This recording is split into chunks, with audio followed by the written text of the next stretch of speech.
Sheriffs from around the country went to our southern border this week to see the crisis firsthand.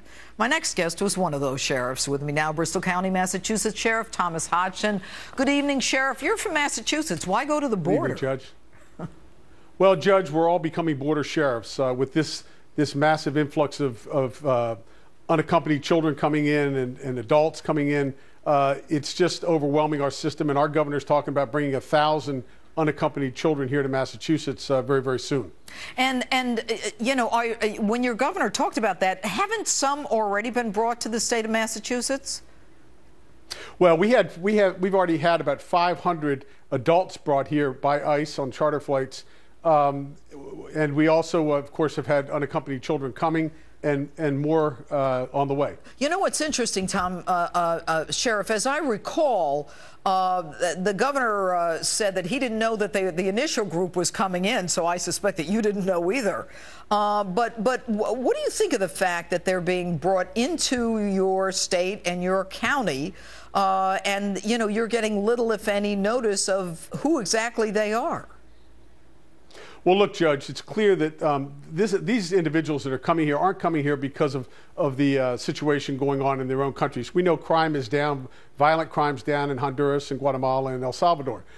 This is a direct relationship to the president signing the deferred action for childhood arrivals, and the word got out, and the cartels now have been using it as a business, a multi-million-dollar business, to bring these kids across the border, and they basically get across the border and they walk up to the border patrol and say, look, I'm here. And the borders are as porous as can be. They're coming in droves. We watched from the air and saw 2 people on a raft midday.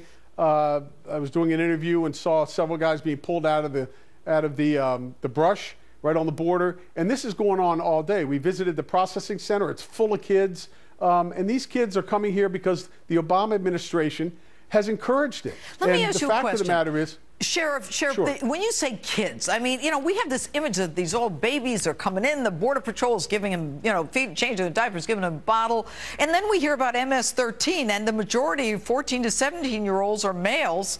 I mean, those aren't babies. No, they're not, Judge. And you know what? There are a lot of 16, 17, 18-year-olds, and some of them are even older than that, but they can't verify it. They're saying they're 17, but they're 20, 21. And how do we know who they are, Sheriff? We don't, Judge, and you know, that's the real problem. And what's happening is, look, this is not a humanitarian crisis. This is a crisis in leadership in our country. The fact is, the border people know what's going on down there, but the bureaucrats don't talk to them. And Congress hasn't dealt with the issue, and the president is just allowing this to go on.